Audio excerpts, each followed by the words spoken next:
신은 세상을 다스리는 것에 실증이나 불사의 구슬을 지구에 떨어뜨려 진화하고 인류를 보존하게 했다. 구슬은 우아하게 바위 위에 떨어져 즉시 바위의 형태를 복제했다.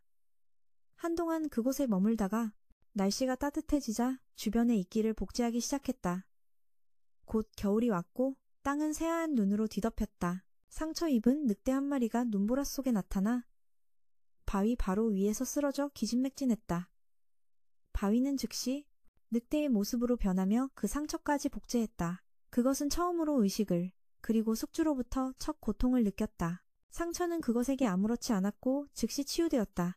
그것은 빠르게 걷는 법을 배웠고 목적 없이 떠돌기 시작했다. 그러다 폐허가 된 한 마을에 도착했고 정체불명의 소년이 초가집에서 나타났다. 소년은 그 늑대를 아는 듯했다. 사실 눈보라 속에서 죽었다는 사실은 전혀 모르는 듯했다. 소년은 늑대를 오두막으로 데려가 돌봐주었고 그것은 처음으로 따뜻함을 경험했다. 다음날 아침 그것은 소년과 마을에 대한 이야기를 들었다. 그의 가족은 낙원이라 불리는 곳을 찾아 모두 남쪽으로 떠났다고 한다. 그곳은 물고기와 신선한 과일이 풍부하다고 믿어지는 곳이었다. 소년은 할아버지, 할머니와 노인들을 돌보기 위해 남으라는 말을 들었다. 5년이 지나고 노인들도 모두 세상을 떠나 이제 소년과 늑대만이 서로에게 의지하며 남았다. 가족들이 낙원에서 돌아오기를 끈기 있게 기다렸다. 그날 저녁, 소년은 큰 물고기를 한 마리 잡았다. 그는 능숙하게 일부를 잘라 자신과 늑대의 저녁 식사로 삼고 나머지는 비상식량으로 가득 찬 벽에 걸어두었다. 소년은 그리움을 담아 가족들의 얼굴을 벽에 그려 그들을 절대 잊지 않으려 했다. 다음 날 소년은 가족을 찾아 떠나기로 결심했다. 그는 짐을 챙겨 늑대를 데리고 낙원을 향한 여정을 시작했다. 사람과 늑대는 남쪽으로 향하며 길 위에서 가족과 재회할 꿈을 꾸었다. 길을 가던 중 소년은 화살표가 표시된 돌을 발견했다. 이것은 다른 일행들이 자신처럼 낙원을 쫓는 이들을 위해 남긴 표시였다. 하루하루 한 사람과 한 마리의 늑대는 채소와 과일이 있는 더 나은 미래를 향해 나아갔다. 길을 안내하는 돌을 볼 때마다 그러던 어느 날 소년은 얇은 얼음을 밟고 물에 빠졌다. 그는 여전히 낙관적으로 일어섰지만 허벅지에 상처를 입은 것을 발견했다. 소년은 상처를 무시했다. 목적지에 거의 다 왔으니 괜찮을 거라 생각했기 때문이다. 하지만 상처는 생각보다 그에게 큰 영향을 미쳤고 그는 몹시 힘들어했다. 그들은 부서진 수레의 잔해를 발견하고 표시가 된 돌을 찾았다. 하지만 평소와 달리 돌에 새겨진 X 표시는 그들이 처음부터 따르던 길이 잘못되었으며 그의 가족을 포함한 이주단의 구성원 중 단 한 명도 살아남지 못했음을 알려주었다. 그들은 낙원을 찾지 못해 돌아올 수 없었던 것이다. 상처로 인해 소년의 건강은 날이 갈수록 악화되었고 그들은 집으로 돌아가기로 결정했다. 집으로 돌아가는 길은 험난했고 그의 야위고 약한 몸을 더욱 괴롭혔다. 그들이 집에 도착했을 때는 소년이 절망과 고통으로 기력이 다했을 때였다. 자신이 얼마 살지 못할 것을 알면서도 그는 항상 매우 낙관적이었고 그가 바닥에 쓰러져 있는 것을 발견했다. 그는 온 힘을 다해 익숙한 의자에 앉아 가족들의 얼굴 앞으로 갔다. 죽음의 신이 기다리고 있음을 알면서 소년은 늑대에게 마지막으로 자신을 항상 기억해달라고 부탁하며 세상을 떠났다. 고독하고 암울했던 삶의 끝이었다. 그는 죽을 때까지 가족을 다시 만나지 못했고 그들이 약속했던 낙원에 손을 뻗지도 못했다. 구슬은 자신이 만난 첫 인간의 죽음을 목격했다. 소년이 떠난 후 그것은 소년의 모습으로 변해 그의 기억과 소원을 포함한 모든 것을 물려받았다. 그것은 오두막을 떠나 소년을 대신해 이상을 실현하기 위한 길에 올랐다. 바로 이때부터 그것은 세상을 탐험하고 진화하는 길에 발을 들였다. 구슬은 계속해서 남쪽으로 향했다. 비록 인간의 모습을 하고 있었지만 음식이나 식량 구하는 법에 대한 개념이 전혀 없어 굶주림과 과다출혈로 계속해서 목숨을 잃었다. 하지만 그것에게는 사소한 일이었다. 그것은 쉽게 부활하고 계속해서 되살아났다. 처음에는 회복하는데 5일이 걸렸지만 6번째에는 약 12시간밖에 걸리지 않았다. 마침내 그것은 나무가 푸르고 따스한 햇살이 가득한 곳에 도착했다. 그것의 목숨을 다시 한번 앗아갔다. 장면은 평화로운 작은 마을로 전환된다. 사랑스러운 한 소녀가 곰인형들과 엄마 놀이를 하고 있다. 그 소녀는 마치로 빨리 어른이 되고 싶어 한다. 그녀에게는 자신을 매우 아껴주고 사랑하는 파로나라는 친한 언니가 있다. 마치는 어른이 되고 싶은 마음에 매일 부모님께 물었다. 그녀의 부모님은 웃으며 오줌을 그만 싸게 되면 어른이 될 수 있을 거라고 말했다. 그때 야놈의 부족의 사자가 나타나 그들의 마을이 오니구마 신에게 재물을 바치는 곳으로 선택되었다고 알렸다. 신인 인난나 땅의 평화를 지켜줄 것이기 때문이었다. 무당은 처녀들과 아이들을 둘러본 후 마치를 제물로 선택했다. 마을 사람들은 모두 마치를 축하했다. 아이는 이유를 몰랐지만 기쁘게 화답했다. 마치는 부모님께 선택받은 자가 무엇이기에 모두가 축하하는지 물었지만 부모님은 딸을 껴안고 흐느껴 울었다. 그들은 선택받은 자는 가족을 떠나 자신의 목숨을 바쳐야 한다고 알려주었다. 이 소식에 마치는 두려움에 떨며 절망 속에서 울부짖을 수밖에 없었다. 마치는 자신이 어른이 될 수 없다는 사실을 믿고 싶지 않았다. 그것은 그녀가 항상 꿈꿔왔던 것이었다. 사자가 방으로 들어와 그녀의 아버지에게 딸에게서 떨어지라고 위협했다. 선택받은 자의 순결에 어떤 것도 흠집을 내서는 안 되기 때문이었다. 순조롭게 진행되도록 마치를 지켜볼 것이라고 했다. 마을 사람들은 마치 가가지 않으면 자신들의 차례가 올까 두려워 기쁘게 선물을 가져왔다. 친한 친구 랄라도 그녀에게 예쁜 머리핀을 가져다 주었다. 하야세는 화장실에 갈 때도 옆에 붙어 30초도 눈을 떼지 않을 정도로 엄격하게 감시했다. 마치는 이른 새벽에 부모님과 마을 사람들의 눈물 속에서 끌려갔다. 하지만 마을을 벗어난 지 얼마 되지 않아 그들은 습격을 받았다. 그들을 공격한 것은 바로 파로나 언니였다. 마치는 기회를 틈타 숲으로 도망쳤다. 그녀는 비탈길에서 미끄러져 연못에 빠졌다. 몸을 재생하려 애쓰고 있었다. 이 광경은 불행히도 마치를 쫓던 두 병사에게 발각되었고 그들은 두려움에 떨며 도망쳤다. 구슬이 몸을 돌려 떠나자 마치도 바로 뒤따랐다. 마치는 그것이 아직 말도 못한다는 것을 모른 채 계속해서 말을 걸었다. 그것은 이때 아직 인간의 모습을 한 늑대와 같았다. 이 이상한 오빠가 어디서 왔는지는 몰라도 마치는 그가 나쁜 사람이 아니라고 느꼈다. 둘은 나무에 달린 크고 탐스러운 배 하나를 발견했고 배에서 꼬르륵 소리가 났다. 마치는 재빨리 나무에 올라가 배를 따서 그것에게 주었지만 그것은 배를 땅에 내팽개치고 달려들어 개걸스럽게 씹었다. 심지어 아이가 딴목까지 먹어치웠다. 배를 딸 때마다 내팽개쳤다. 마치는 오빠가 오랫동안 굶주렸을 거라고 생각하며 이해했다. 배불리 먹고 난 후 마치는 손으로 그의 입 모양을 아리가토로 만들어주며 고맙다고 말하는 법을 가르쳤다. 먹을 것을 주고 말하는 법을 가르치니 마치는 자신이 이상한 오빠의 엄마가 된 것 같다고 느꼈다. 그들은 편안한 곳을 찾아 피곤에 지쳐 잠이 들었다. 그날 밤 마치는 악몽을 꿨다. 그녀는 마을로 돌아갔지만 자신이 도망쳤기 때문에 랄라와 리아가 대신 제물이 되어야 했다. 마치는 두려움과 죄책감에 잠에서 깨어나 돌아갈 길을 찾기로 결심했다. 하지만 이상한 오빠는 익숙하게 그녀를 뒤따랐다.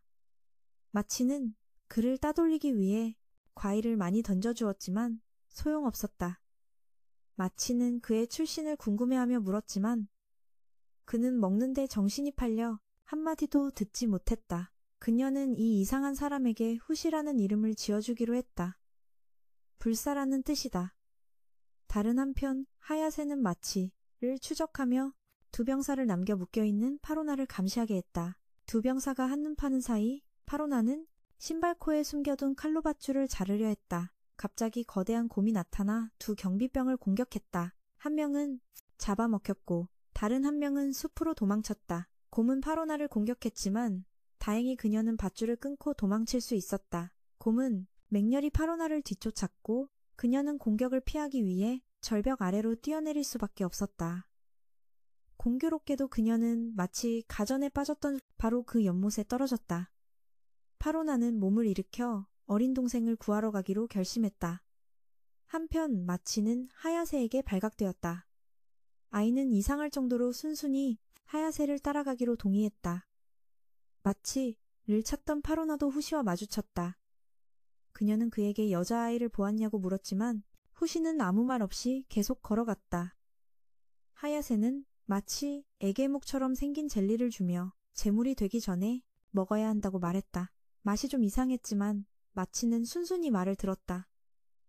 마치는 그냥 지나가는 사람이라고 했고 병사들은 그가 괴물이라고 주장했다. 대화는 방금 도망쳤던 경비병이 돌아오면서 중단되었다.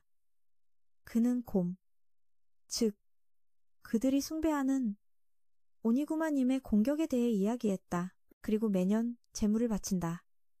젤리를 다 먹은 마치는 정신을 잃고 쓰러졌다. 하야세와 병사들은 소녀를 제단으로 데려가 제물대에 단단히 묶었다. 마치의 밧줄을 풀어주었다. 경비병들이 이를 보고 막으려 했지만 하야세는 내버려두라고 명령했다. 한 명 대신 이제 곰에게는 두 끼 식사일 뿐이었다. 후시가 제단에 도착하자마자 하야세와 병사들은 큰 문을 굳게 닫았다. 후시는 곰과 마주했고 다시 한번 머리를 물어뜯겼다. 머리가 곰의 입안에 있었지만 그는 여전히 일어설 수 있었다. 하야세와 병사들의 경악스러운 눈앞에서 후시는 늑대의 모습으로 변해 곰과 싸웠다. 치열한 전투가 벌어졌다. 후시는 계속해서 죽고 이전의 실수로부터 계속해서 배웠다. 어떤 죽음도 무의미하지 않았다. 한동안의 격렬한 사투 끝에 후시는 마침내 오니구마를 물리쳤다. 하야세는 그렇게 기괴한 생물을 처음 목격하고 충격에 빠졌다.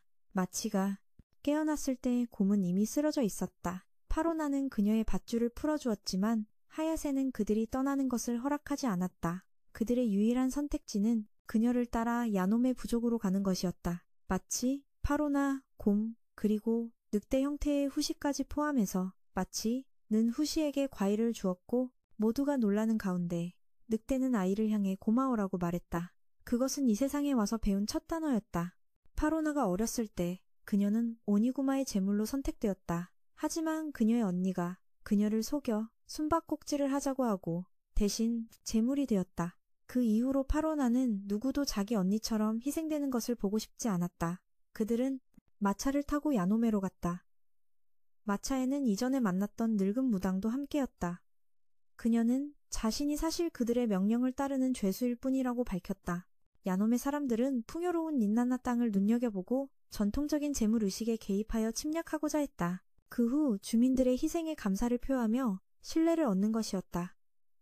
그들의 목적은 주민들의 정신을 지배하고 조종하는 것이었다. 파로나는 하야세 일당의 수법에 극도의 혐오감을 느꼈다. 그들이 야노메에 도착하자 하야세는 그들을 환영하며 마음껏 먹고 놀고 쇼핑하라고 말했다. 비용은 그녀가 A부터 Z까지 다 될 테니 걱정하지 말라고 했다. 마치는 한 가족이 행복하게 지내는 것을 보고 집에 있는 부모님께 보낼 편지를 대신 써달라고 부탁했다. 하지만 그녀의 마을 사람들은 아무도 글을 몰라 읽을 수 없었고 보낼 마을의 위치도 몰랐다. 파로나는 마을 주소를 찾은 후에 편지를 써줄 사람을 찾아주겠다고 약속했다. 하지만 마치는 한 가지 방법을 생각해냈다. 그것은 자신의 잉크로 종이에 손도장을 찍는 것이었다. 부모님이 보시면 분명 자신이 무사하다는 것을 알 수 있을 거라고 생각했다. 그들은 그 후 라멘 가게에 들렀다. 마치는 힘든 여정으로 배가 고팠기에 호랑이처럼 먹었다. 후시는 이런 식사 방식에 익숙하지 않아 다쳤다. 세 사람 모두 어지러워 쓰러지고 나서야 공짜 점심은 없다는 것을 알았다. 하야세가 후시 같은 생물을 자신의 음모에서 벗어나게 놔둘 리 없었다. 후시가 깨어났을 때 그는 감옥 안에 있었다. 밖에서는 하야세가 그를 고위관리들에게 전시품처럼 소개하고 있었다. 그들의 야심에 가치 있는 무기로서 말이다. 그의 불사 능력을 확인하기 위해 하야세는 일부러 위험한 죄수를 풀어 후시를 공격하게 했다. 그를 공격하면 사형수는 특별 사면을 받을 수 있었다. 그는 신나게 창을 후시의 몸에 찔렀지만 즉시 그는 완벽한 재생 능력을 보여주며 자신의 공격을 그대로 되돌려 주었다. 그는 관리들의 놀란 눈앞에서 계속 공격받고 재생했다. 그 후 후시는 사형수가 공격당하며 아파 라고 외칠 때 두 번째 말을 배웠다. 실험 후 후시는 마치와 함께 감방으로 보내졌다. 파로나의 감방은 바로 그들 위에 있었다. 파로나는 마치에게 탈출에 유용한 물건 몇 개를 찾아밧줄로 자신에게 올려보내라고 지시했다. 마치는 화살 한 개와 다른 몇 가지 물건을 찾아 파로나에게 전달했다. 후시는 굴을 파기 시작했고 마치를 그들이 오니구마를 가두어둔 방으로 이끌었다. 뜻밖의 곰을 돌볼 사람이 필요했던 하야세와 마주쳤고 그녀는 그 책임을 마치에게 맡겼다. 파로나는 탈출 계획을 세웠다. 곰의 발톱과 눈을 마을로 가져가 마을 사람들에게 곰신이 죽었다고 설득하고 이 야만적인 재물의식을 그만두게 하려는 것이었다. 곰을 돌보면서 마치는 그를 불쌍하게 여겼다. 소녀는 친구처럼 말을 걸며 열심히 상처를 닦아주었지만 곰은 결국 버티지 못하고 죽었다. 이때 후시는 또 무언가를 받아들인 듯했다. 파로나는 감옥에서 탈출하여 창고로 가는데 성공했다. 한 경비병이 그녀를 발견했지만 다행히 그녀는 쉽게 그를 제압하고 그의 머리를 위장에 사용했다. 그녀는 마치의 감방을 찾아 아이를 풀어주었다. 겸사겸사 무당 할머니도 구출했다. 파로나는 곰의 몸 일부를 가져가려 했지만 마치가 그녀를 막았다. 그들은 마을 사람들을 설득할 다른 방법이 있을 거라고 믿었다. 그들은 하수구를 통해 감옥을 탈출한 후 마차를 타고 맹렬히 도시를 떠났다. 하지만 얼마 지나지 않아 그들은 하야세와 병사들이 뒤쫓아오고 있다는 것을 알아차렸다. 파로나는 그들을 향해 화살을 쏘아 따돌리려 했지만 실패했다. 한 병사가 마차에 올라탔고 파로나는 그와 교전했다. 그 와중에 무심코 하야세의 조준선에 들어가게 되었다. 마치는 하야세가 파로나 언니를 쏘기 위해 활시위를 당기는 것을 보았다. 용감한 마치는 언니를 막아서기 위해 달려들어 화살을 대신 맞았다. 마치 가다치자우시는 몹시 분노했다. 그는 마차에서 뛰쳐나와 하야세와 병사들을 공격했다. 하야세는 후시를 쓰러뜨리려 화살을 쏘았지만 그는 재빨리 거대한 곰의 모습으로 변해 천지를 뒤흔드는 강타로 주위를 파괴했다. 파로나는 자신의 눈을 믿을 수 없었다. 그녀는 처음 마치를 만났을 때와 아이와 함께했던 행복하고 평화로운 순간들을 떠올렸다. 파로나는 서둘러 마치를 응급처치했지만 아무 소용이 없는 듯했다. 화살은 그녀의 곁에서 마치를 영원히 빼앗아갔다. 파로나는 무력하게 아이가 떠나는 것을 지켜볼 수밖에 없었다.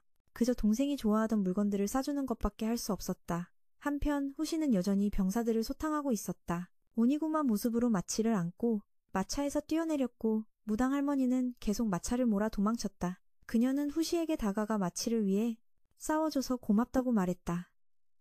자책감이 솟구친 파로나는 땅에 떨어진 부러진 검을 집어들어 스스로 목숨을 끊으려 했다. 마치 의식음을 목격한 후시는 병사들은 후시가 인간 형태일 때 그를 쓰러뜨리려 했지만 후시는 즉시 거대한 곰으로 다시 변해 파로나와 마치를 데리고 닌난나를 향해 떠났다. 후시와의 전투 후 하야세는 만신창이가 되어 땅바닥에 쓰러져 헐떡이자 마치의 마을 사람들이 거대한 곰이 마을로 향하는 것을 발견하고는 두려움에 떨었다. 그들이 오니고마라고 부르던 곰의 등 위로 파로나가 나타나자 모두가 경악했다.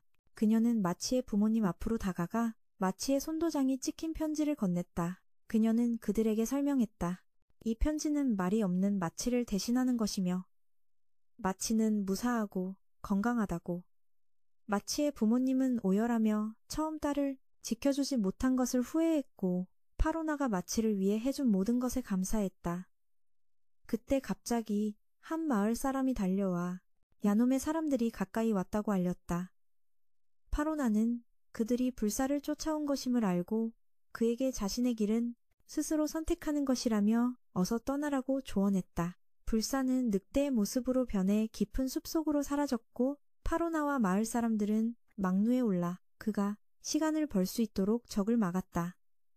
하야세가 활시위를 당겨 불사를 조준하는 것을 본 파로나는 한 발 앞서 그녀의 손을 꿰뚫어 쏴 화를 놓치게 했다. 하야세가 고개를 돌렸을 때 그녀의 얼굴에는 섬뜩하고 기괴한 미소가 번졌다. 그렇게 불사는 지구에서의 여정을 계속했다. 대부분의 시간은 눈늑대의 모습으로 이동했고 나무에 올라 열매를 딸 필요가 있을 땐 마치의 모습으로 변했다. 어느 날 밤 열매를 따먹던 불사는 익숙한 향기를 맡았다. 그리고 마차 옆에 있는 피오란 할머니를 발견했다. 할머니는 마치가 살아있는 것을 보고 깜짝 놀랐지만 이내 찾아온 이가 말 못하는 불사라는 것을 알아차렸다. 불사는 익숙한 냄새를 따라 마차 안으로 들어가 나무판 위에 고여있는 핏자국 앞에 앉았다. 이 슬픈 감정이 무엇인지는 몰랐지만 그는 조용히 그곳을 떠났다. 할머니는 또다시 혼자 길을 잃고 싶지 않아 서둘러 그의 뒤를 쫓았다. 이틀을 꼬박 걷자 할머니는 지치고 배가 고파 눈앞이 아찔해졌고 불사를 산채로 잡아먹으려 달려들었다. 할머니의 허튼 수작을 막기 위해 불사는 나무 위로 올라가 그녀가 요기할 열매를 따주었다. 할머니는 배가 부를 때까지 허겁지겁 먹고는 그에게 글을 가르치기 시작했다. 그녀는 땅에 글자를 쓰며 시범을 보이고 따라 쓰게 했다. 자신의 이름을 쓰는 법을 가르쳐주며 잘 모시면 더 많은 것을 가르쳐주겠다고 약속했다. 피오라는 또 물고기, 강, 불과 같은 기본적인 사물들도 알려주었다. 불사는 열심히 배웠고 이제는 잘 자라고 말할 수 있게 되었다. 피오란과 불사는 한 항구 도시에 도착했다. 이제 불사는 의사소통 능력이 눈에 띄게 향상되어 다른 사람의 말을 이해하고 남들이 알아들을 수 있게 말할 수 있었다. 불사는 자신의 여정에 대해 이야기했다. 처음 만난 인간, 처음 인간으로 변했던 때를 배는 곧 육지에 도착했다. 피오라는 그를 자신의 연인 집으로 데려갈 생각이었지만 그날 밤은 숲에서 묵어야 했다. 그날 밤 정체불명의 존재 혹은 생물이 땅에서 솟아나 불사를 공격했다. 그것의 뿌리가 불사의 몸을 꿰뚫어 이름 없는 소년의 모습과 기억을 빼앗았고 불사는 눈늑대의 모습으로 돌아갈 수밖에 없었다. 그때 검은 옷을 입은 남자가 나타나자 시간이 멈춘 듯했다. 그는 불사에게서 소중한 것을 빼앗긴 공허함을 일깨우며 저것의 핵을 파괴해야만 빼앗긴 것을 되찾을 수 있다고 알려주었다. 불사는 거대한 곰으로 변해 그것과 맞섰다. 강력한 힘으로 몸을 찢어 내부의 핵을 드러냈다. 곰의 모습이 당하자 불사는 작은 마치의 모습으로 변해 그 안으로 뛰어들어 성공적으로 핵을 꺼내 그것을 시체로 만들었다. 불사는 땅바닥에 주저앉아 숨을 고르려 애썼다. 남자는 자신이 불사를 만든 자이며 그와 자신은 이 세계를 보존한다는 같은 목표를 가졌다고 밝혔다. 그것이 불사가 이곳에 보내진 이유였다. 이 시체들은 다른 세력이 불사의 임무를 막기 위해 보낸 것이었다. 불사는 전혀 이해하지 못하는 멍한 표정을 지었다. 남자는 다음을 기약하며 떠났다. 다음 날 불사와 피오라는 할머니의 연인집에 도착했다. 할머니는 연인에게 불사를 큰 소리로 소개했지만 도마뱀 같은 기묘한 가면을 쓴 소년만이 그들을 맞았다. 오두막에서 서로 의지하며 살았다. 두 사람은 넓은 저택에서 함께 사는 꿈을 꾸었고 그 꿈을 위해 매일 열심히 일하기로 결심했다. 그들은 한 농장에서 일했는데 형은 밭일을 하고 동생은 시장에서 채소를 팔았다. 구구는 시장에 자주 오는 예쁜 소녀에게 반했지만 그녀가 호화로운 저택에 사는 것을 알고는 감히 다가가지 못했다. 여느 때와 같은 어느 아침 한이 상한 노인이 씨앗을 사러 왔다. 그가 떠난 후 형은 구구에게 저 노인은 언덕 꼭대기에 사는 괴짜이며 술집을 운영하고 불법적인 일도 한다는 소문이 있다고 말했다. 그날 밤 구구가 오두막으로 돌아오자 한 무리의 젊은이들이 형과 이야기하고 있었다. 그들은 구구가 돌아온 것을 보고 자리를 떴다. 구구가 형에게 누구냐고 물었지만 신은 어깨를 으쓱하며 새로 사귄 친구라고만 했다. 구구는 저금통에 돈을 넣다가 돈이 빈 것을 발견했다. 형에게 물었지만 그는 딱 잡아댔다. 구구는 도둑이 들었다고 생각하고 그런 일이 반복되지 않도록 저금통을 다른 곳에 숨겼다. 그 후 구구는 길 잃은 강아지 한 마리를 주워 먹이를 주었다. 개의 이름은 미아였다. 그때 주인이 개를 부르는 소리가 들렸다. 구구가 고개를 들자 개의 주인이 바로 짝사랑하던 소녀임을 알게 되었다. 그는 개를 돌려주었고 그녀는 고맙다며 금반지를 선물했다. 그것만 팔면 평생 일하지 않고도 먹고 살 수 있을 정도였다. 구구는 마음속에 꽃이 핀 듯 집으로 돌아왔지만 자신의 보금자리에서 잔혹한 진실이 기다리고 있을 줄은 몰랐다. 오두막은 텅 비어 있었고 형은 저금한 돈을 가지고 도망쳤다. 허튼 소리를 꿰뚫어 보았다. 실망감과 버려졌다는 느낌에 그는 깊은 절망에 빠졌다. 그는 통나무 수레를 보고 저기에 뛰어들면 운명이 바뀔까 생각했다. 통나무 수레가 그를 지나쳤고 통나무 하나가 굴러떨어져 구구의 머리 위로 날아오자 그는 즉시 생각을 바꿨다. 통나무는 비탈길에 멈춰더는 밀리지 않았고 마부는 도움을 청하러 가며 구구에게 잠시 봐달라고 부탁했다. 불행히도 통나무는 가만히 있지 않고 비탈 아래로 굴러갔다. 구구는 비탈 아래에 짝사랑하는 소녀가 꽃을 꺾고 있는 것을 발견했다. 그는 소리치며 달렸지만 그녀는 듣지 못했다. 구구는 그녀를 위험에서 밀쳐내는 데 성공했지만 자신은 통나무와 함께 폭포 아래로 떨어졌다. 어찌된 일인지 통나무가 구구의 얼굴 위로 떨어졌다. 아무도 신경 쓰지 않는 구구는 강가에 누워 죽음의 신을 기다렸다. 소란스러운 소리 속에서 짝사랑 상대의 이름이 린이라는 것을 알게 되었다. 다행히 괴짜 노인이 우연히 그를 발견하고 구해주었다. 노인은 구구를 집으로 데려와 성형 수술을 해주었다. 구구가 깨어났을 때 자신의 얼굴이 수술로 망가진 것을 발견했다. 이번 생은 망했구나. 술집 노인은 목숨이라도 건진 게 다행이라고 말했다. 그는 구구에게 수술이 실패한 것을 아무도 모르게 가면을 하나 주었다. 현재로 돌아와 피오란과 불사는 마침내 노인의 집에 도착했다. 피오라는 연인에게 불사의 신비한 능력에 대해 소개했다. 노인은 고개를 끄덕였지만 불사가 도대체 무엇인지는 알 수 없었다. 구구는 불사를 매우 동경하는 듯 다가가 말을 걸었다. 구구는 불사가 태어나서 처음으로 목욕하는 것을 도와주었고 두 사람은 더 친해진 듯 했다. 이곳에 머물기 위해 불사는 일어나서 청소하고 요리하고 밭일을 하고 점심과 저녁에는 가게를 보는 등 필요한 일들을 배워야 했다. 식사 중에 피오란과 노인은 불사를 어떻게 해야 돈을 벌 수 있을지 농담을 했다. 팔면 큰 돈이 될 거라고. 구구는 그걸 진짜로 믿고 소란을 피웠다. 노인은 껄껄 웃으며 진지 빨지 말라고 했다. 그냥 장난친 것뿐이라고. 구구는 이미 불사를 가족처럼 여기고 있었다. 다음날 오후 린이 노인의 집을 찾아왔다. 린을 보자마자 구구는 사시나무처럼 떨었다. 그녀는 3개월 전 생긴 상처에 흉터약을 사러 술집에 온 것이었다. 그 상처가 아직 낫지 않아 자신감이 없다고 했다. 틀림없이 구구가 그녀를 구해준 날 생긴 상처였다. 린은 당연히 자신을 구해준 사람이 누구인지 몰랐다. 즐겁게 수다를 떨던 린은 갑자기 은발의 오빠에게 관심을 보이기 시작했다. 그날 밤 구구는 짝사랑 상대가 자신을 그저 가게 오빠라고 부르는 것에 서러워 눈물을 펑펑 쏟았다. 괴짜 노인은 포기하라고 위로했다. 린에게 집은 있지만 구구는 넘볼 수 없다고. 다음 날 린은 가게에서 무급 인턴으로 일하고 싶다는 뜻을 밝혔고 괴짜 노인은 자본주의자처럼 빠르게 승낙했다. 그녀는 기뻐하며 내일부터 올 준비를 하러 돌아갔다. 식사 중에 괴짜 노인은 불사에게 새 직원이 된 여자의 앞에서 능력을 쓰지 말라고 당부했다. 그랬다간 술집이 날아갈 테니까. 설거지를 하던 중 구구와 불사는 불사가 자신을 아프게 했던 물건을 재생성할 수 있다는 것을 발견했다. 단, 불은 예외였다.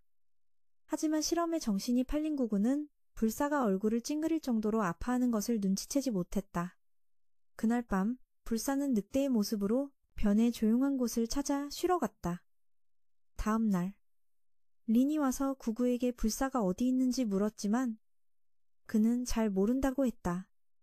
오빠가 좋아하는 음식이 있으니 곧 돌아올 거라고. 구구는 술 노인에게 가서 린을 위한 흉터약을 달라고 했다. 그러자 노인은 호스를 꺼내 구구의 몸에 꽂아 약수를 뽑아냈고 구구는 경악했다. 구구가 설명을 요구하자 노인은 수술할 때 그의 몸에 술을 생산할 수 있는 기관을 이식했다고 밝혔다. 처음엔 장난으로 시작했는데 진짜가 되어버렸다고. 이 말을 들은 구구는 큰 충격을 받고 떠나기로 결심했다. 구구가 막 떠났을 때 불사가 돌아왔다. 린은 그에게 무슨 일이 있었는지 알려주고 구구를 쫓아가라고 했지만 아직 토라져 있던 그는 싫다고 했다. 피오라는 구구가 가버리면 누가 밥을 하냐며 짜증을 냈다. 설마 이 할미가 하겠냐고. 불사는 자신있게 자기가 다 맡겠다고 선언하며 요리 실력을 뽐내기 시작했다. 음식은 맛이 없었고 소금도 없었다. 피오라는 깊은 한숨을 쉬었다. 역시 구구가 해준 밥이 최고였다. 구구는 예전에 살던 오두막으로 돌아갔다. 시장에 가자 지나가는 사람들 모두 그를 보고 겁에 질렸다. 그가 괴물이라는 소문이 돌았다. 구구는 예전 농장 주인을 찾아가 일자리를 구했다. 주인은 매우 친절하게 그를 고용해 주었다.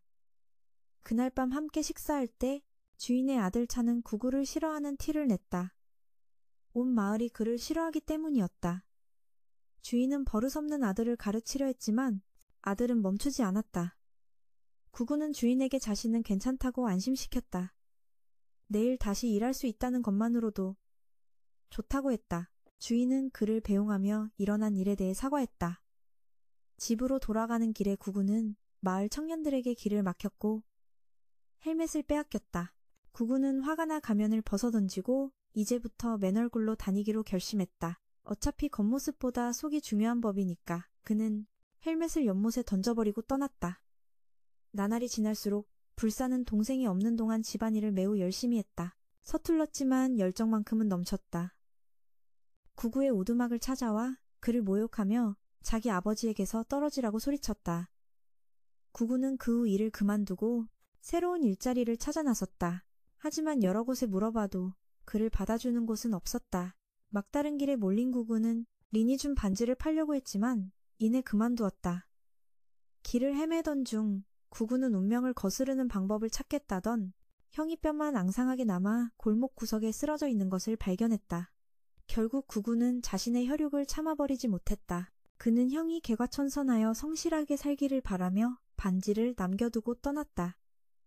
그는 지친 몸을 이끌고 오두막으로 돌아왔다. 밤이 깊었을 때였다. 정말이지 그는 둘째가라면 서러울 정도로 운이 없었다. 집에 돌아오자마자 납치되어 팔려갈 뻔했으니까 다행히 불사가 제때 나타나 그를 구해줬다. 구구는 마침내 누군가 자신을 찾아왔다는 사실에 기쁨의 눈물을 흘렸다. 불사와 그는 화해했다. 불사는 구구가 없으면 자신이 어른이 될 수 없다는 것을 깨달았다. 불사는 구구에게 술노인의 집으로 돌아가고 싶냐고 물었지만 그는 노인의 기괴하고 야만적인 취미를 아직 받아들일 수 없다며 거절했다. 갑자기 구구는 몸이 무거워지며 앞으로 엎어졌다. 며칠 동안 아무것도 먹지 못해 쓰러지기 직전이었던 것이다. 불사는 자신의 능력으로 그를 오두막으로 데려갔다. 불사는 이전에 먹었던 음식을 재현하기 시작했다. 아주 작은 자극만 있어도 재현할 수 있었다. 구구는 배가 터질 때까지 허겁지겁 먹었다. 오두막 앞에 갑자기 초대하지 않은 손님이 나타났다. 미아가 달려와 구구에게 한참을 매달리다가 떠났다. 구구는 불사와 대화하며 그의 능력을 이해하려 노력했다. 구구는 예전에 자신과 형도 꽤 부유한 집에서 살았던 적이 있다고 털어놓았다. 그들은 마을을 떠나 다른 곳으로 일하러 갔다. 구구는 자신의 관찰을 통해 불사가 누군가의 죽음을 목격했을 때에 고통이라는 자극이 있으면 어떤 것이든 어떤 사람이든 재현할 수 있다는 결론을 내렸다. 구구는 자신도 모르게 그를 아프게 했던 것에 대해 진심으로 사과했다. 그는 불사의 능력이 아주 마음에 든다고 했다. 그러면 자기가 죽은 후에도 누군가 계속 기억해 줄 테니까. 구구는 불사 덕분에 진짜 가족이 생긴 것 같다며 고마워했다. 구구가 꾸벅꾸벅 졸기 시작했을 때 갑자기 린이 나타났다. 미아가 데려온 것이었다. 린이 자기 얼굴을 볼까봐 구구는 반사적으로 이불을 뒤집었었다. 린은 집에 있는 모두가 그를 그리워하며 돌아오길 바란다고 전했다. 그들은 누구보다 그를 필요로 한다고. 술노인도 매우 후회하며 자신의 행동에 대해 사과하고 싶어하고 그의 몸에 넣었던 것을 제거해주겠다고 약속했다. 구구는 가면을 연못에 던져버려서 밖에 나갈 수 없다고 걱정했다. 린이 외모는 신경 쓰지 않는다고 위로했지만 구구는 과거의 상처 때문에 아직 마음을 열지 못했다. 불사는 그를 위해 가면을 찾아주기로 결심했다. 불사가 떠나자 린은 자신의 친구를 위해 옷을 벗기로 했다. 그녀는 자신감이 없어 아무에게도 보여주지 못했던 흉터를 보여주며 구구를 격려했다. 린은 자신을 밀었던 사람이 일부러 해치려 했을지도 모른다고 의심했다.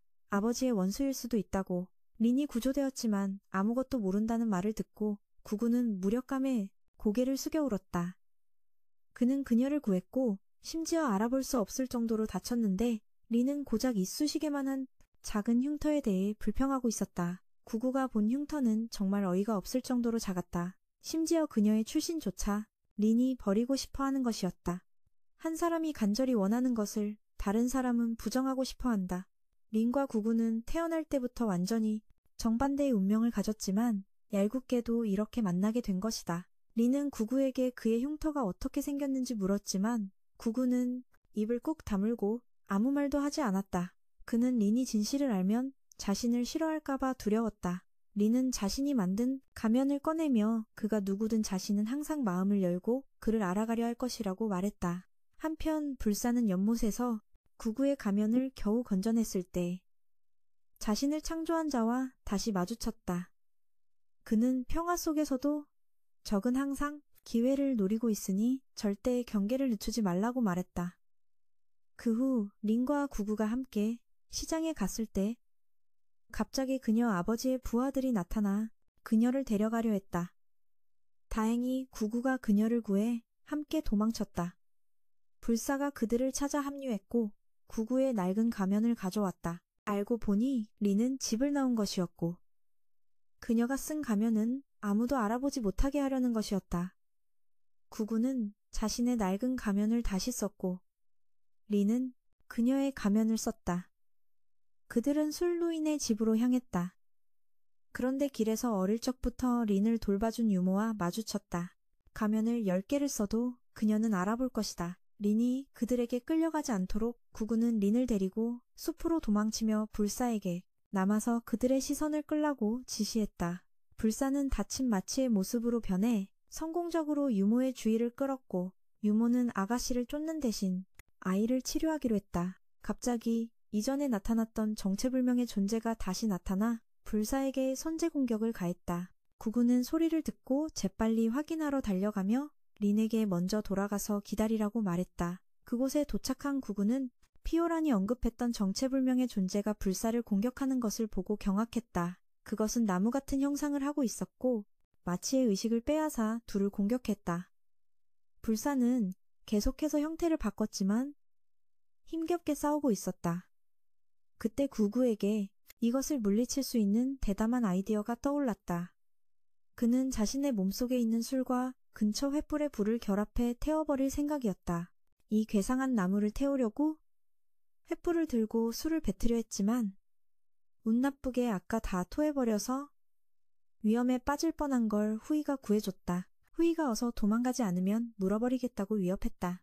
구구는 형제를 구하러 돌아가기 위해 술을 가득 채울 생각으로 술 할아버지의 집으로 필사적으로 달려갔다. 독한 술 때문에 그는 계속해서 넘어지고 눈앞이 아찔했지만 필사적으로 집으로 가는 길을 찾았다.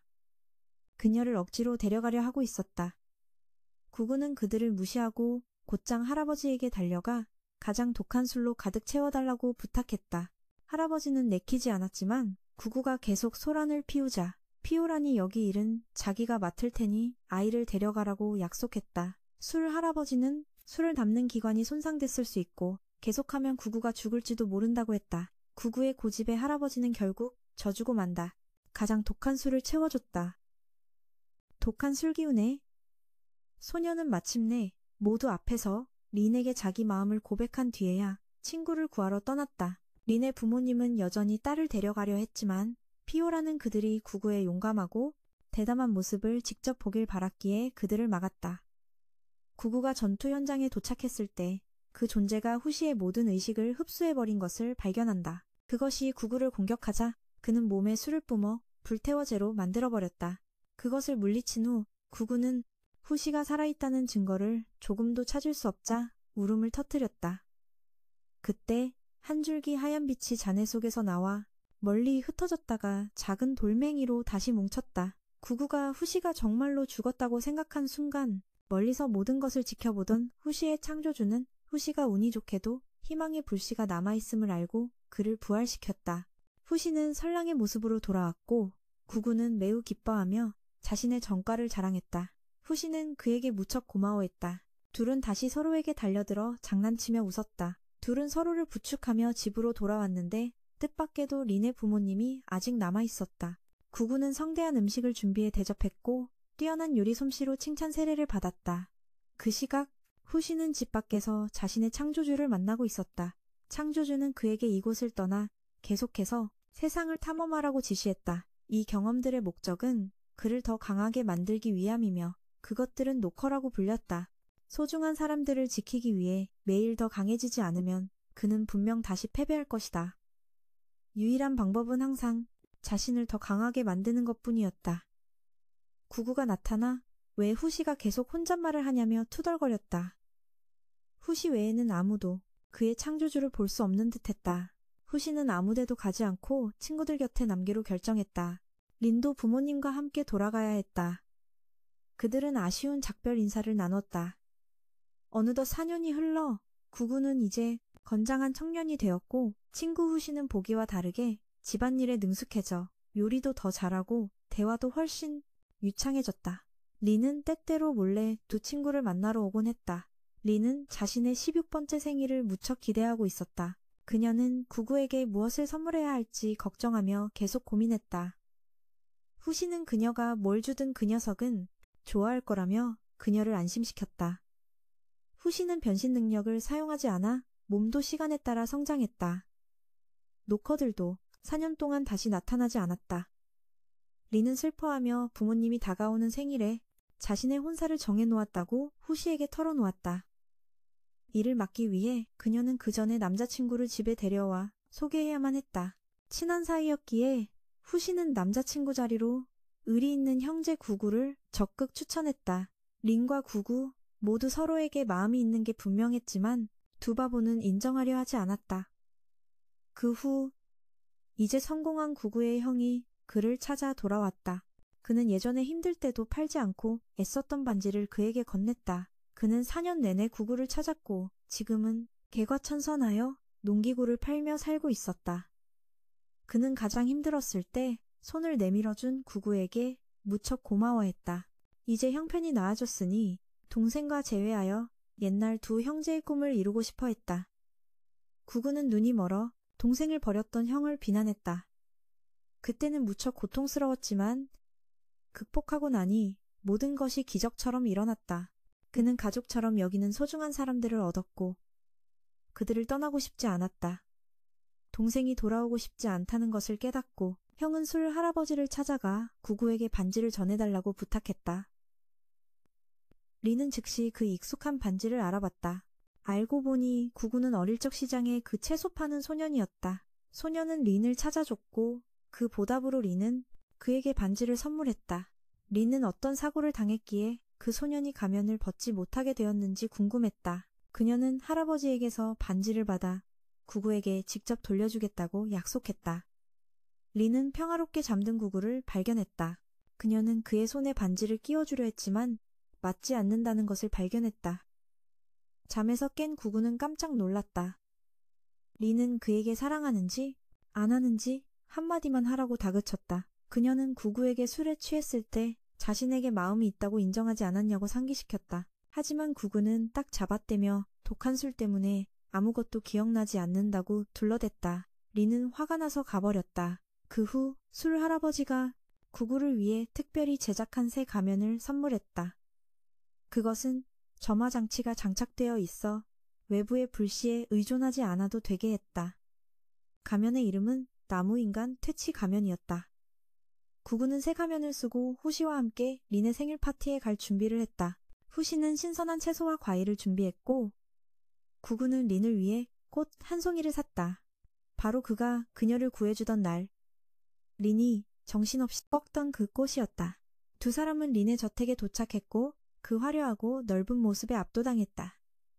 구구는 조금도 시간을 낭비하지 않고 음식을 골랐다. 당연히 모든 사람의 비판적인 시선이 그에게 쏠렸다. 린이 나타나자 구구는 그녀에게 꽃을 선물했다. 뜻밖에도 그것은 린에게 그날의 기억을 떠올리게 했다. 구구는 서둘러 사과했지만 린은 괜찮다며 그를 안심시켰다. 그녀는 시끄러운 인파를 떠나 마음을 진정시키기 위해 조용한 곳을 찾았다.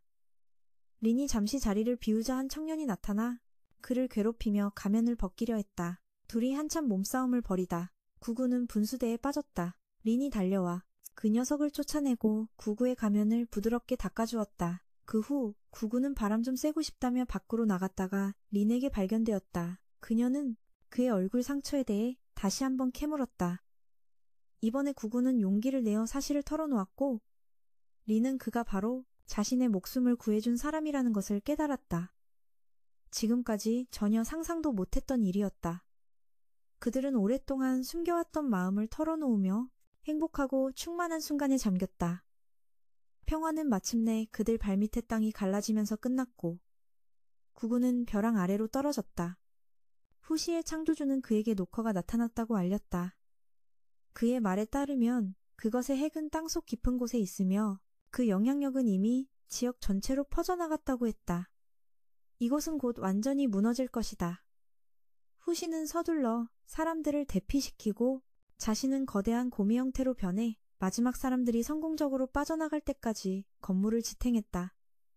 한편 구구는 벼랑에서 떨어졌지만 촉수 같은 것을 간신히 붙잡았다. 사람들은 옷을 이어 밧줄을 만들어 그를 끌어올리기 위해 아래로 던졌다. 구구는 이 혼란의 원인이 계속 후시를 쫓던 나무 인간들이라는 것을 깨닫고 서둘러 친구를 도우러 달려갔다.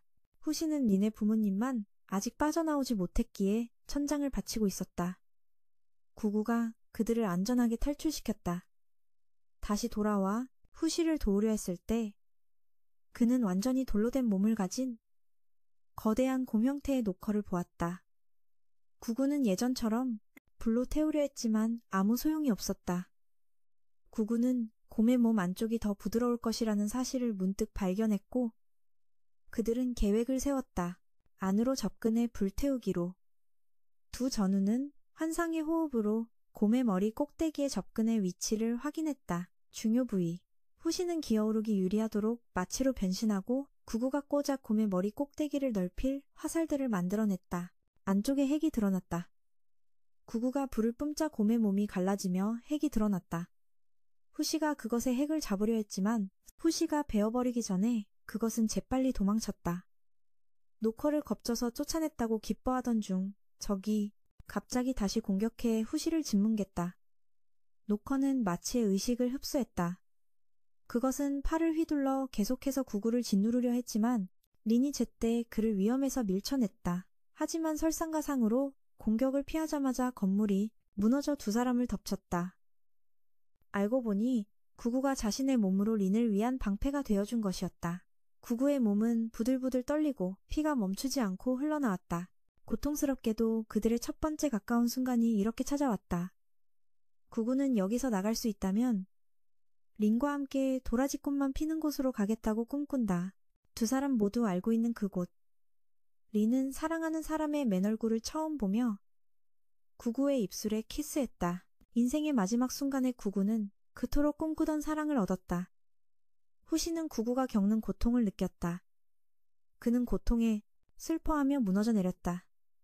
자신이 구구의 모습으로 변했기 때문이다. 그 변화는 소중한 사람의 비극적인 결말을 상징했다. 다시 한번 그 정신적 고통은 말로 표현할 수 없을 정도였다. 노커가 다시 달려들어 그를 난폭하게 공격했다. 그를 물속으로 던지고 곧바로 따라 뛰어들어 핵 주위의 돌들이 녹아내렸다. 핵은 그 후 돌무더기에서 빠져나와 바닷속으로 도망쳤다. 창조주는 핵이 서쪽으로 이동하고 있다며 그를 쫓아가라고 제안했다. 그는 후시에게 그의 의식 중 하나가 그 핵 안에 저장되어 있다고 상기시켰다. 하지만 후시는 중요한 문제를 무시하고 대신 구구를 찾는 데 집중했다. 사람들은 잔해 속에서 린을 찾고 있었다. 그녀는 의식불명 상태로 발견되었고 구구의 시신도 곧 파내어졌다. 린의 형이 비통한 심정으로 폐허 현장에 도착해 동생을 데려갔다. 구구의 의식은 몸을 떠났고 얼굴도 상처 없이 돌아왔다. 그는 자신이 죽었다는 것을 갑자기 깨달았고 눈앞의 모든 것이 아름다운 꿈이라는 것을 알게 되었다. 현실은 그가 사랑하는 모든 이들이 그의 죽음을 슬퍼하며 울고 있다는 것이었다. 후시는 노커가 자신만을 노리기 때문에 피오란과 다른 사람들의 안전을 위해 떠나기로 결심했다. 깨어난 린은 서둘러 할아버지의 집으로 구구를 찾아 달려갔다. 린이 다가오는 것을 본 후시는 어떻게 그녀에게 슬픈 소식을 전해야 할지 몰랐다. 린은 구구가 무사한 것을 보고 행복에 겨워 그를 힘껏 껴안았다. 린이 후시에 대해 묻자 그는 후시가 죽었다고 거짓말했다. 그는 린을 구구의 무덤 앞으로 데려갔지만 그녀는 그것이 후시의 무덤이라고 착각했다. 가고 싶다고 말했다. 리는 두 사람의 약속을 떠올리며 저녁에 만나자고 했다. 구구는 바로 동의했다. 할아버지와 피오라는 그가 언제든 길을 떠날 수 있도록 음식과 돈을 꼼꼼히 챙겨주었다. 그는 모두에게 작별 인사를 하고 4년간 정들었던 곳을 떠났다. 그들은 구구가 죽었고 다시는 돌아오지 않을 것이라는 현실에 마주하며 비통한 순간을 함께 겪었다. 그날 밤 린의 아버지가 쉬고 있는 그녀를 찾아냈다.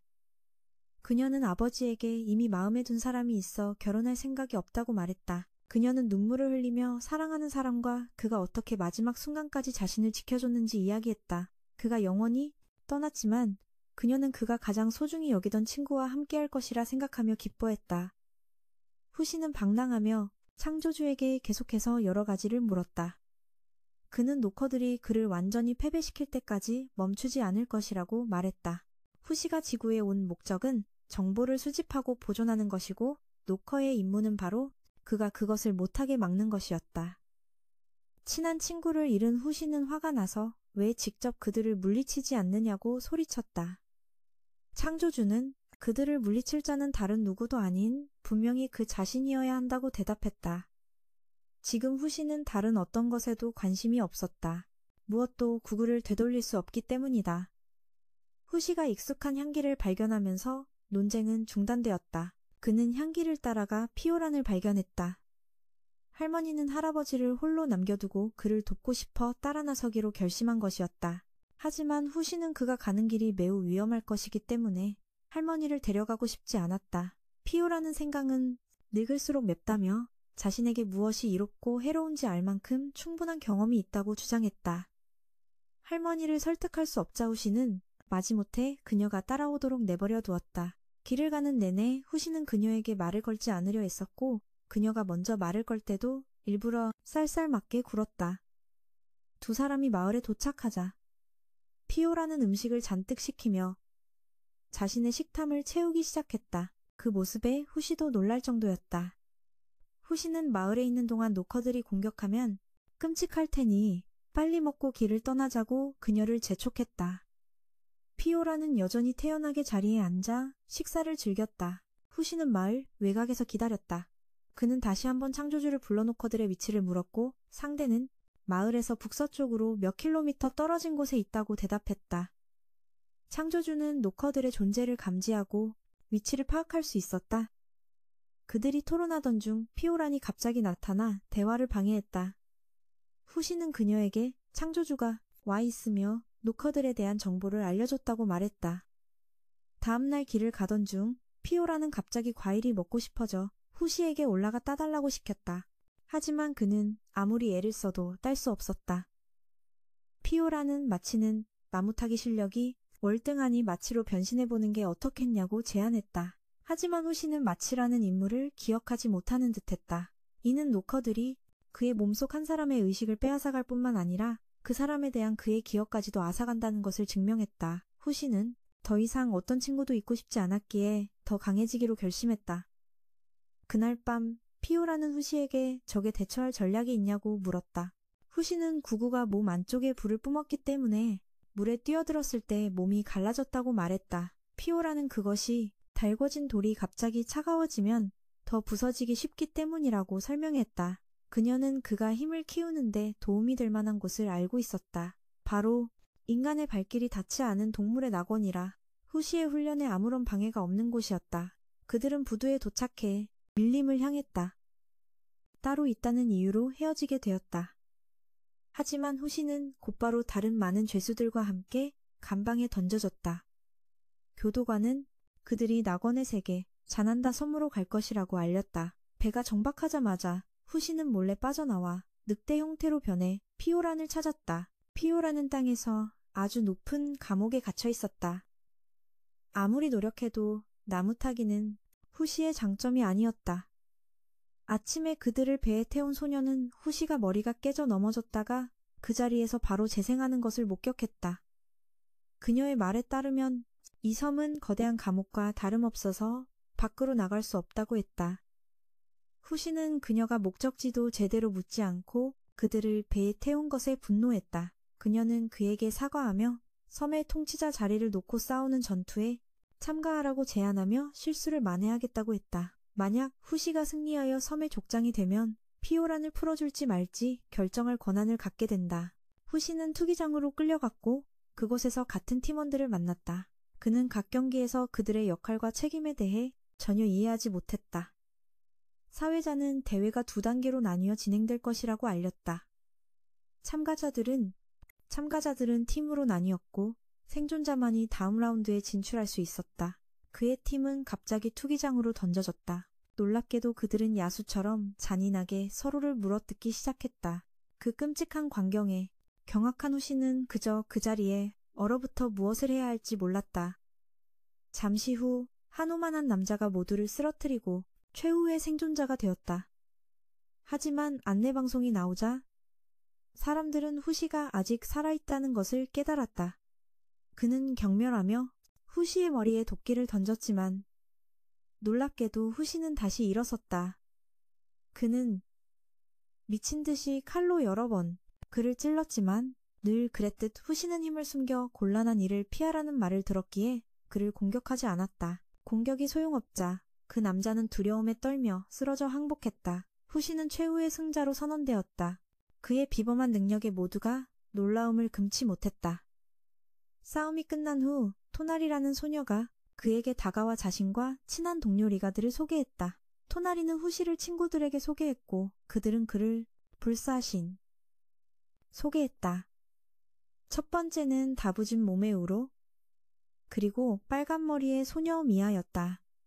그 직후 후시는 죄수들이 섬에서 거의 평범한 삶을 살고 있다는 것을 깨달았다. 후시는 그들이 자신과 피오란을 이 섬으로 속여들여온 이유를 이해할 수 없었고 다른 죄수들은 밖에서 생활하는 반면 피오란만 감금된 것을 알고 매우 분노했다. 토나리는 피오란이 특별 위험 범죄자로 간주된다고 설명했다. 보고서에 따르면 그녀는 과거에 야놈의 사람 10명을 독살했다고 한다. 후시가 전혀 모르는 눈치를 보이자 토나리는 놀랐다. 그녀가 그에게 특별히 중요한 의미를 지닌다고 생각했기 때문이다. 토나리는 누군가 돈을 주고 자신들을 배에 태워 이곳으로 유인하게 했다고 인정했다. 그 사람의 신원에 대해서는 전혀 아는 바가 없다고 했다. 이 말을 들은 후시는 화를 내며 돌아섰다. 그는 더 이상 토나리와 그녀의 친구들과 얽히고 싶지 않았다. 사람을 죽이고 싶지 않았던 후시는 낙담하여 토너먼트를 포기했다. 그러자 창조주가 그에게 설명했다. 토너먼트 참가자들은 모두 더 숭고한 목적을 위해 자발적으로 목숨을 바친 것이니 그들이 스스로 죽을 때를 선택한 것에 대해 죄책감을 느낄 필요가 없다고 했다. 후시가 잠든 사이 갑자기 망토를 입은 자가 다가와 그의 얼굴을 어루만지고 혀로 뺨을 핥았다. 다음 날 아침 토나리는 자신의 손님 중 한 명이 투기장 시합에 참가하기 시작했다는 소식을 들었다. 더 무서운 것은 이 자가 바로 지난밤 후시에게 손을 댔던 그 사람이었다는 것이다. 그 사이 후시는 감옥에 있는 피오란에게 접근할 방법을 찾고 있었다. 그는 두더지를 발견하고 우연히 죽게 만들었다. 두더지로 변한 후 그는 좁은 공간을 쉽게 통과할 수 있는 자신의 새로운 능력을 발견했다. 몇 분이 지나고 후시는 자신 있게 무대로 걸어나가 상대와 마주했다. 그는 상대를 공격하는 것을 망설이는 듯 보였지만 그 남자는 전혀 주저하는 기색이 없었다. 그는 눈 늑대로 변해 그를 겁주려 했지만 안타깝게도 효과가 없었다. 후시는 국으로 변해 주위에 불을 뿜었지만 여전히 조금의 상처도 입히지 못했다. 갑자기 파로나에 대한 기억이 그의 마음속에 넘쳐 흘렀고 그는 그녀의 모습으로 변했다. 이는 그녀가 죽었다는 단 하나의 해석밖에 없었다. 그는 새로운 기술을 사용해 능숙하게 상대의 공격을 피하고 상대가 목숨을 잃지 않으면서도 전투 불능 상태가 되도록 결정타를 날렸다. 경기 후 후시는 호숫가에서 홀로 있는 모습이 발견되었다. 토나리가 그에게 다가가 진심으로 자신의 행동에 대해 사과했다. 후시는 그녀의 말을 들을 준비가 되어 있지 않았고 그저 무시했다. 토나리는 그녀와 친구들이 주최하는 파티에 그를 초대했다. 하지만 후시는 토나리가 자신의 잘못을 바로잡는 방법으로 피오란이 감옥에서 안전하게 탈출할 방법을 찾는데 도움을 주겠다고 약속할 때까지 조금도 흔들리지 않았다. 그제야 후시는 기뻐하며 그녀의 친구가 되기로 했다. 후시는 피오란이 갇힌 감옥을 찾아갔다. 그녀는 파로나가 죽었다는 소식에 매우 슬퍼했다. 그녀는 파로나가 가장 사랑하는 사람들을 지키려다 명예롭게 희생했을 것이라고 믿었다. 후시 또한 곧 그녀를 여기서 꺼내 섬을 떠날 방법을 찾겠다고 약속했다. 그에게 피오라는 어느새 잃고 싶지 않은 가족이 되어 있었다. 상대를 쓰러뜨려 바닥에 넘어뜨린 후 그를 죽일 생각이 전혀 없으니 항복하라고 설득하려 했다.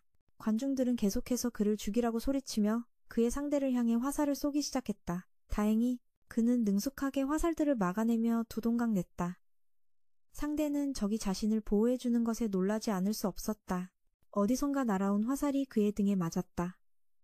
승자로 선언되었음에도 후시는 무거운 마음이었다. 상대가 아직 살아있다는 것을 발견하고서야 비로소 안도감을 느꼈다. 난도는 매우 감사해하며 왜 자신을 살려줬는지 궁금해했다.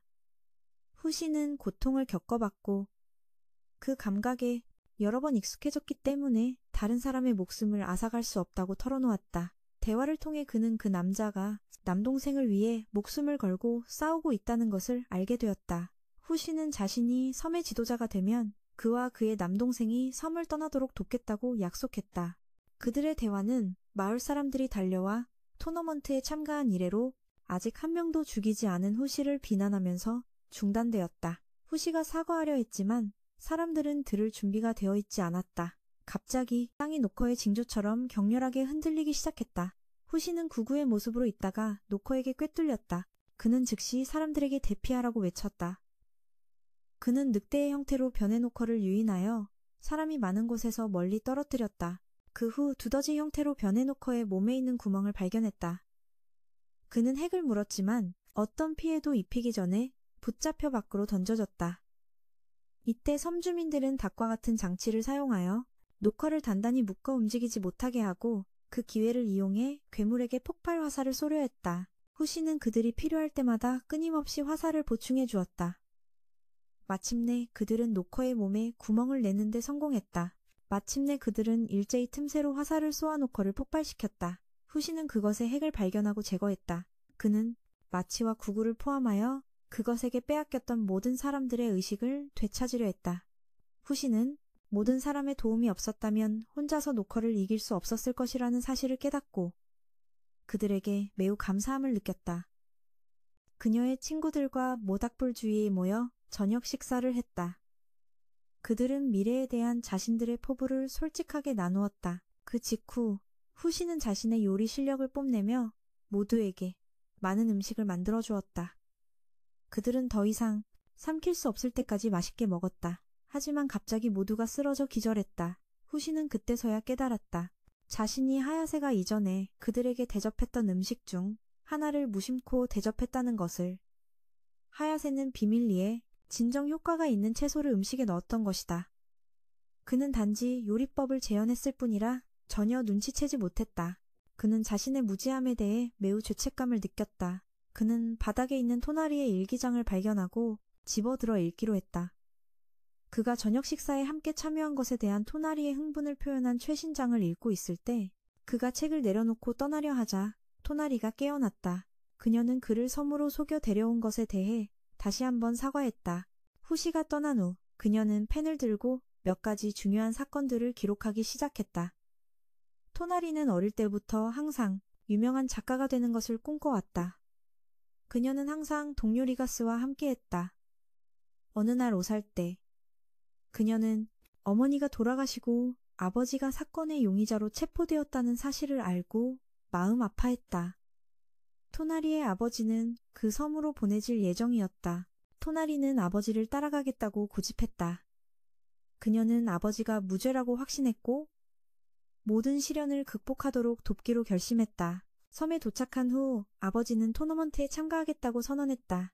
그는 우승해서 섬의 지도자가 될 계획이었다. 그러면 그와 토나리는 섬을 떠날 수 있었다. 토나리는 아버지의 목숨이 위험할 수 있다는 사실에 두려워했다. 하지만 아버지는 그녀를 안심시키며 상황을 극복할 것이라고 장담했다. 그는 토너먼트가 끝난 후 부두에서 토나리를 만나기로 약속했다. 그곳에서 둘은 바로 떠날 수 있었다. 토너먼트가 시작되자마자 토나리는 자신의 아버지가 이상할 정도로 야만적이고 잔인해진 것을 보고 매우 놀랐다. 그녀는 더 이상 자신의 인생에서 위대했던 그 남자를 알아볼 수 없게 된 것 같아.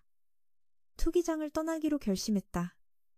경기가 끝나고 토나리의 아버지가 최후의 승자가 되었다. 그녀는 아버지가 약속했던 부두로 갔고 아버지가 남긴 생일 축하 선물을 발견했다. 편지에서 그는 그녀가 이 수첩을 사용해 자신의 꿈을 기록하기를 바란다고 표현했다. 등 뒤에서 아버지가 영혼 없는 모습으로 나타나 고통스럽게 쓰러졌다. 그는 뒤늦은 사과를 남기고 마지막 숨을 거두었다. 토나리는 아버지의 선물을 가지고 떠났다. 그 순간부터 그녀는 자신이 겪는 모든 것을 부지런히 기록했다. 그녀는 11살 때 우로와 나머지 사람들을 만났다. 그들은 함께 탈출 계획을 세웠다. 그녀는 겨우 12살에 보급단의 일원이 되었다. 14살이 되자 그녀는 부두에서 후시를 만날 기회가 생겼다. 이때가 바로 익명의 인물이 그녀에게 돈을 주고 그와 피오란을 속여 배에 태우게 한 시점이었다. 그 익명의 인물은 그가 토너먼트에서 우승하고 전설적인 인물이 될 것이라고 말했다. 그러면 그는 그녀와 그녀의 친구들을 섬에서 구출할 능력을 갖게 될 것이었다. 이것이 바로 토나리가 그를 이 섬으로 속여 데려오는데 동의한 이유였다.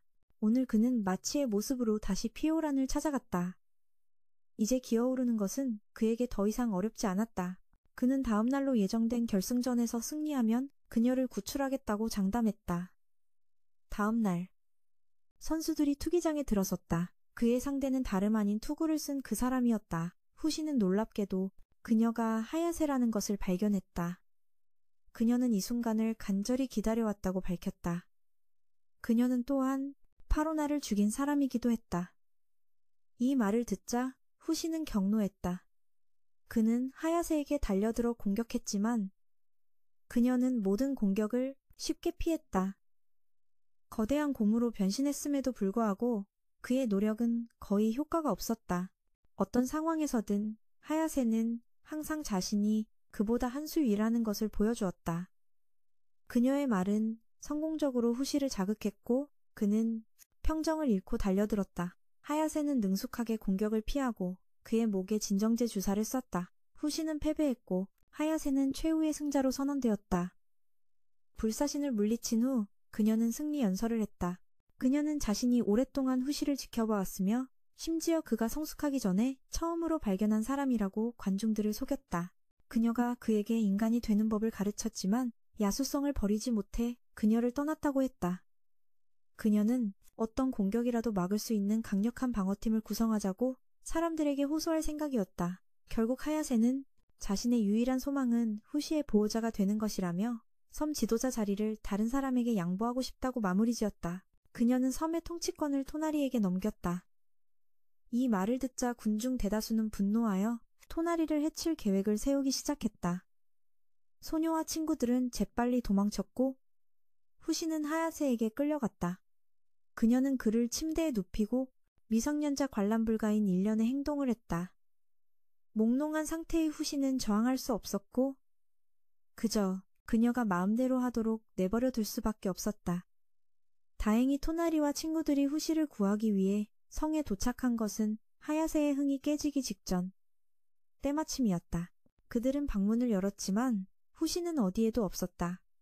하야세가 나타나 그를 지하 저장실로 옮겼다고 말했다. 스카이피쉬 선장도 도착해서 나쁜 결말을 원치 않는다면 하야세에게 맞서지 말라고 그들에게 조언했다.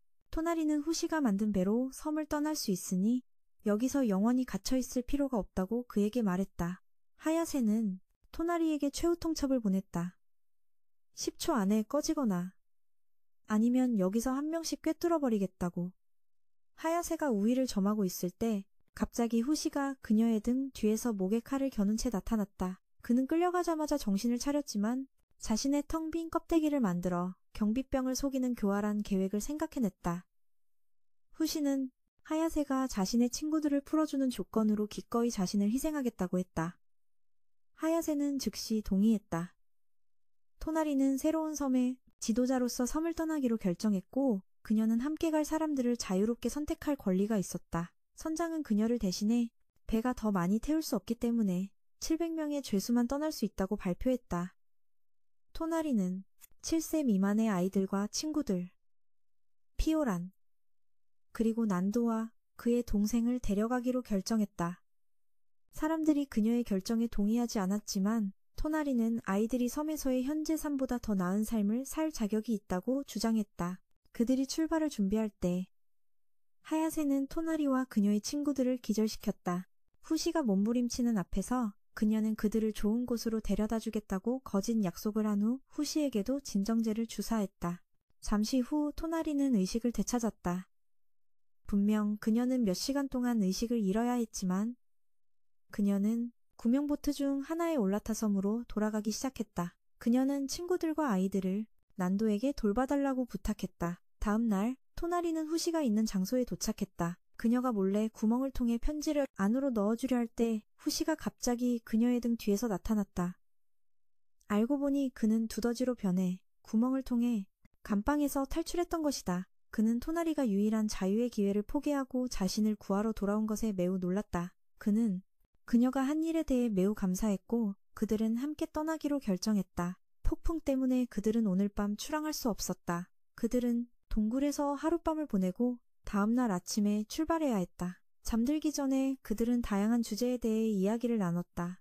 토나리는 지구가 멸망할 가능성에 대해 생각하며 이것이 창조주가 그를 이 세상에 보낸 목적이 모든 것에 대한 지식을 보존하기 위함이 아닌지 의문을 가졌다. 그날 밤 토나리는 가족들과 재회하는 행복한 꿈을 꾸었다. 다음날 아침 그들이 출발을 준비할 때 창조주는 후시에게 노커가 섬으로 돌아왔다고 알렸다. 토나리는 그를 설득해 함께 떠나려 했지만 결국 그의 결심을 이해하고 그와 함께 돌아가 섬을 지키기 위해 싸웠다. 비록 범죄자일지라도 섬 사람들은 노커의 손에 죽어서는 안 되었다. 한편 하야세는 후시가 탈출했고 섬에 이상한 문제가 생기기 시작했다는 보고를 받았다. 노커들이 도착하여 시체 항아리에 침입하여 수백 구의 시체가 좀비처럼 살아나게 했다. 돌아와서 섬 주민들이 좀비들과 힘겹게 싸우는 광경을 목격했다. 토나리도 도착해서 그를 도와 싸웠다. 토나리의 친구들도 떠나지 않고 돌아와 상황을 해결하는 것을 도왔다. 이 좀비들을 신속하게 처리하기 위해 후시는 그들을 묻어버릴 아이디어를 냈다. 거대한 녀석들이 나타나 일제히 습격했고 우파는 불행히도 넘어져 노커에 촉수에 침식당했다. 그것은 아이를 조종해 미나를 죽이게 했다. 두 친구를 잃은 토나리 일행은 엄청난 슬픔에 빠졌고 후시는 구구로 변해 그녀를 안고 바람처럼 달려나갔다. 위험한 곳을 벗어나 안전한 곳에 도착했지만 아무도 미아를 구할 수 없었고 그저 그녀의 마지막 숨을 지켜볼 뿐이었다. 그 후 노커 무리가 들이닥쳤다. 토나리 일행은 서둘러 도망쳐야 했다. 우오이는 그들을 막기 위해 남겠다고 자원했다. 그는 후시에게 두더지로 변하라고 지시했는데 리가드가 데려갈 수 있도록 던질 생각이었다. 우로가 후시를 공중으로 던지자 리가드가 재빨리 그를 의심하게 잠식된 곳에서 데리고 나갔다. 그 직후 노커는 그를 포함한 모두를 감염시켰다. 우로이는 마지막 순간에 만족스러운 미소를 지으며 미아와 우파의 손을 잡고 빛이 가득한 곳으로 향했습니다. 저편 세상은 더 아름답고 평화로울 것이라 믿으면서요. 좀비와의 치열한 전투 중에 너커의 핵이 침투하려 했습니다. 하야세의 몸에 들어가려 했지만 그녀는 무자비하게 그것을 뽑아냈습니다. 하야세는 멀리서 필사적으로 도망치는 토나리를 발견했습니다. 그녀는 화살을 뽑아 토나리를 쏘려했습니다. 거대한 고매 형상을 한 후시가 때마침 나타나 그녀를 막았습니다. 그는 그녀를 끝장낼 기회가 있었지만 사람을 해치지 않겠다는 약속 때문에 그녀를 살려주었습니다. 후시는 구구로 변신의 불을 사용하여 토나리를 구하기 위해 모든 좀비를 없앴습니다. 남은 적은 미아, 우로이, 우파 안에 있는 너커 3명뿐이었습니다. 후시는 차마 그들을 끝내지 못했습니다. 사실 그들은 이미 죽은 상태였으니까요. 갑자기 하야세가 나타나 토나리를 인질로 잡고 자신을 따르거나 아니면 토나리가 불타는 것을 지켜보라고 요구했습니다. 이 말을 들은 토나리는 속지 말라고 외친 뒤 하야세의 손을 잡고 동기어진하려 했습니다.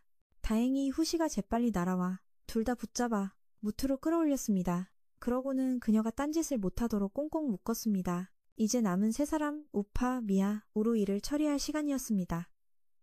마지막 너커들을 성공적으로 처리한 후 그들은 죽은 이들의 시신을 묻고 전쟁터를 정리했습니다. 장로들은 토나리가 아직 남아있다는 사실에 매우 놀랐습니다.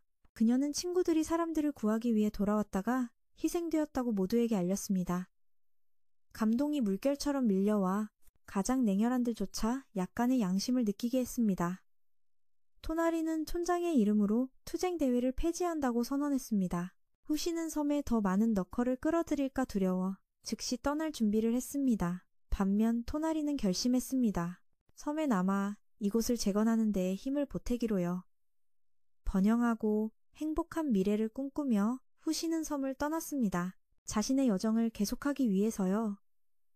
헌신적인 동료와 헤어지기 아쉬웠지만 토나리는 리가트를 보내 후시의 길잡이가 되도록 했습니다. 후시는 하야세가 또 친구들을 괴롭히는 것을 막기 위해 그녀도 데려가기로 했습니다.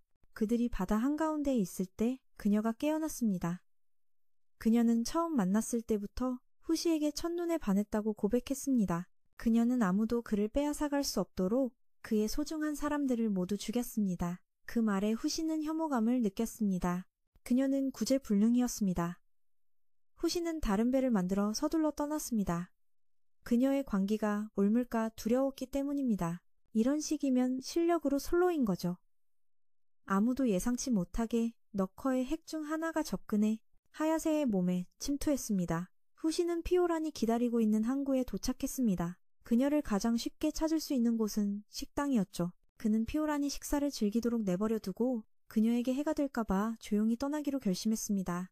하지만 한밤중에 그녀가 돈이 없어 무전취식을 할까 걱정되어 과일 한 더미를 두고 돌아왔습니다.